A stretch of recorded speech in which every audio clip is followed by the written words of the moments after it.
fantástico.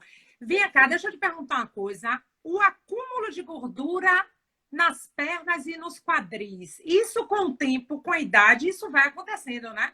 A gente tem muito acúmulo, principalmente na parte das coxas, o quadril também. Eu queria que você falasse um pouquinho sobre isso.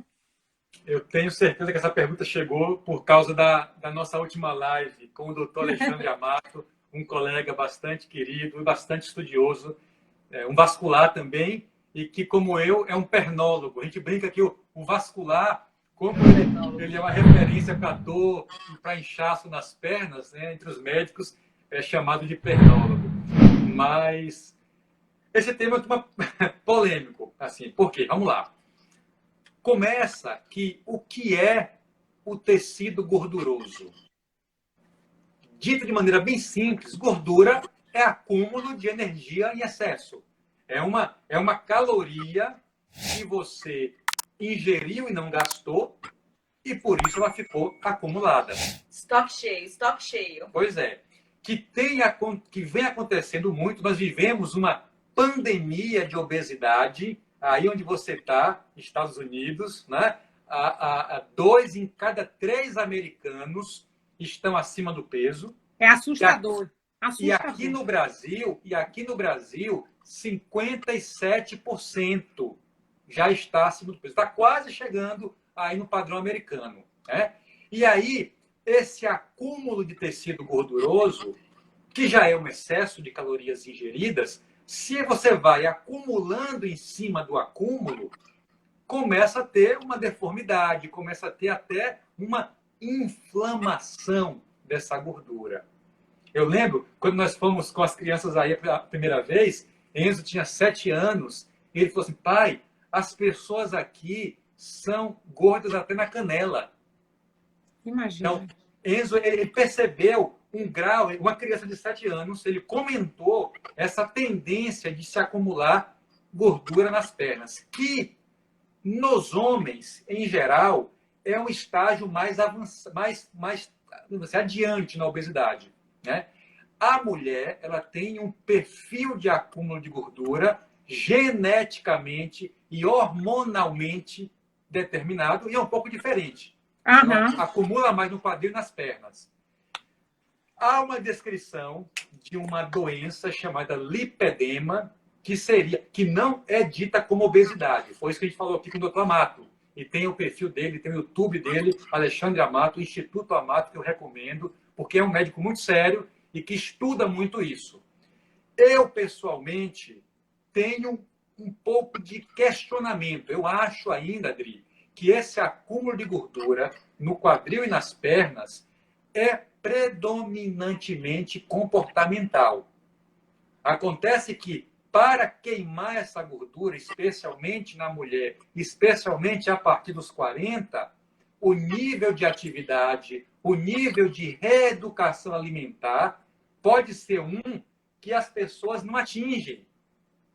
E aí, olha o que acontece. A gente assiste isso na psiquiatria, na psicologia, ao longo da história, quando uma coisa não é modificável por uma grande maioria de pessoas, se chama de doença, se dá um CID, se codifica como doença. Entende? A pergunta é, quem sou eu para questionar o lipedema como doença? Eu me dou o direito de questionar como médico. Claro. Eu não sou estudioso disso, eu não pesquiso isso. Mas eu acho que se a pessoa ajusta os hábitos, sono, alimentação e exercício físico, mesmo uma gordura mais difícil de ser queimada, ela pode ter uma boa resposta. Entende? Entendi. Então, eu não vejo como uma doença, eu vejo como, mais uma vez, um distúrbio do comportamento que já é cultural. Entendi. Que já acontece há décadas. Por quê? Mas isso é polêmico, né, Gabi? Se são as pernas que queimam 70%, se eu mexer mais as pernas, ainda tem mais essa gordura queimada. Exatamente. Agora, deixa eu perguntar uma coisa. O que eu percebo? E tem gente aqui que já comentou, inclusive, e algumas amigas minhas esses dias estavam falando também, quando eu disse que a gente ia fazer a live. Começam a aparecer formigamentos nas pernas e a gente fica logo com medo de trombose e tem a Covid aí que fica... Eu vi que você escreveu um post no blog e eu vou repostar. Amanhã eu vou repostar no meu blog o seu post sobre isso, que você fala, mas eu queria só que você passasse por esse assunto, porque já que é um assunto que está tão em voga por causa do momento que a gente está vivendo, né? E a gente está falando de perna, de saúde de perna. Eu sei que não são vasos, a gente não está falando de veias e tal, mas assim, o formigamento é uma coisa que eu sinto e as pessoas comentam que com a idade ele vem mais. Pois é, isso é interessante porque formigamento é uma sensação de que algo está se movendo, né? O próprio nome diz, né? Parece que tem formiguinhas andando na perna. Como mesmo leigo, mesmo a pessoa leiga, ela sabe que a única coisa que se move no corpo é o sangue, ou pelo menos que se move tão rápido, qualquer formigamento é logo associado a alguma doença circulatória. E a trombose, Dri, ela é a causa mais grave de dor e inchaço nas pernas. É assim, varizes é a causa mais comum de dor e inchaço nas pernas. E trombose é a causa mais grave. Por isso que o vascular é um pernólogo, né?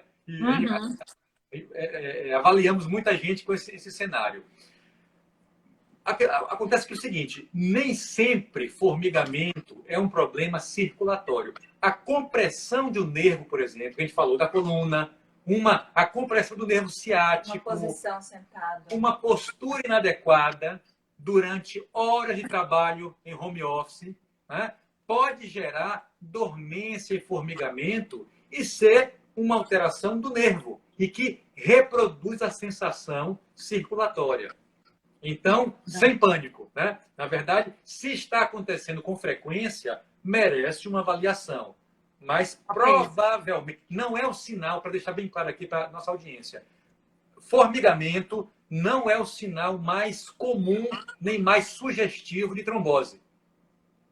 Percebe? Para acalmar as pessoas. A trombose, normalmente, ela começa mais com dor, associada a um inchaço importante, aquecimento da perna, vermelhidão, né? Não tão vermelho quanto a erisipela, que é uma outra causa de vermelhidão. Aí já começa as interseções, né?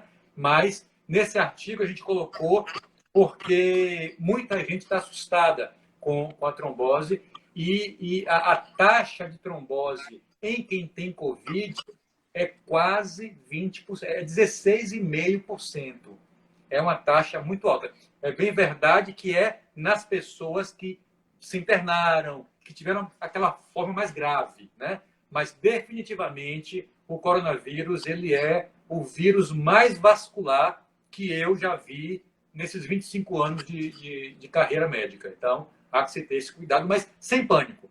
Formigamento não costuma ser um sinal de trombose.